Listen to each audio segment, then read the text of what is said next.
This video was brought to you by Dollar Shave Club. Get top quality razors delivered to your door starting at just $1 a month. Link below in the description. Skip it up and that up. So really, Nintendo, you're another one releasing games with game-breaking bugs that piss people off? You're being like every other dev out there releasing undercooked games? Oh boy. Anyway, the new Super Smash Bros. For 3DS launched in Japan over the weekend, and with it, there's a bug that causes a temporary ban for people who want to play as Peach. An online mode called For Glory puts some severe restrictions on how matches play out, whereas For Fun mode allows for all of the game's items and levels to be played. That's why it's called For Fun mode. For Glory matches take place on the final destination level. If you watched the Nintendo Direct of Super Smash Bros., you would know what they're talking about, with all items removed. But Nintendo forgot about something. Peach can, like in past games, pull turnips out of the ground to use as weapons. As a result, players have been mistakenly banned from online play temporarily, regardless of whether or not they choose to put the turnip to use in For Glory mode. So the good news is Nintendo realizes this is going on, they've addressed it, and they're gonna fix this bug with Super Smash Bros. For the 3DS within like a week, they said. But here's the thing, I'm not just going after Nintendo with this, I'm going after every developer that pulls shit like this. Nintendo Defense Force engaged! Here we go. I'm not just throwing stones at Nintendo, I'm talking about any dev that pulls this shit. Satoru Iwata gives me a massive erection! Okay, that was way too much information. Piss off now. Or you could pee on me. Anyway, so here's a bug in this For Glory mode of the new Super Smash Bros. For the 3DS, okay?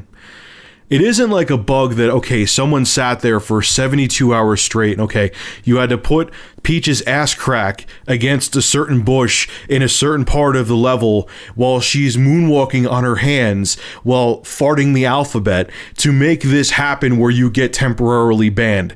All she has to do is pick up a turnip out of the ground, which is a very Peach thing to do. It's something that, like, if you've played Mario games before, is almost an instinctual thing to do with Peach characters.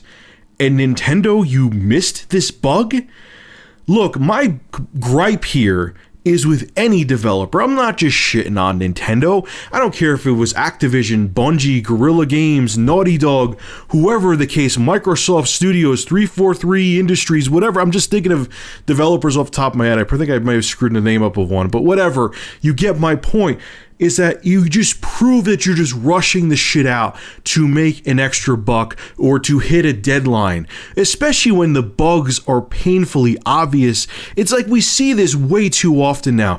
You go out, you spend $50 to $60 or more of your hard-earned money, and you go to get a game for it to have a game-breaking bug, or it to be half-baked, or certain things not to work right, or the online multiplayer not to be functional, or barely works, or you get kicked out of matches all the time. This is bullshit, man, and they just know that people, because we do, and I'm guilty of it too, will just accept it and say, oh, they'll come out with a patch. They'll come out with a patch a week or two from now, sometimes a month from now, for a game we already paid for that isn't working properly. So my complaint here with this news story, with this video, is for every developer, not just Nintendo, that does this. Nintendo is actually they're the least guilty out of all the developers out there. They actually, from what I've seen, have done this the least. I mean, they're guilty this time. But stop releasing, to every single developer out there who's done this in the past before, stop releasing half-completed shit. Because it's our money that you're taking from us, and it just feels like we're being taken advantage of. And you know what? We're somewhat as guilty too, because we let this shit happen. We say, oh, it'll be patched in a few weeks or a couple weeks or a week. It's unacceptable. When I spend $50 to $60 on a game, the game should be working. And if you feel comfortable putting it on store shelves or putting it up for digital distribution, that means you feel confident that you have a completed product. And obviously here at Nintendo, you didn't have a completed product. All right, folks, this is Rich of Review Tech USA. Make sure to rate, comment, favorite, and subscribe. And as always, thank you for supporting my channel. Have a good one.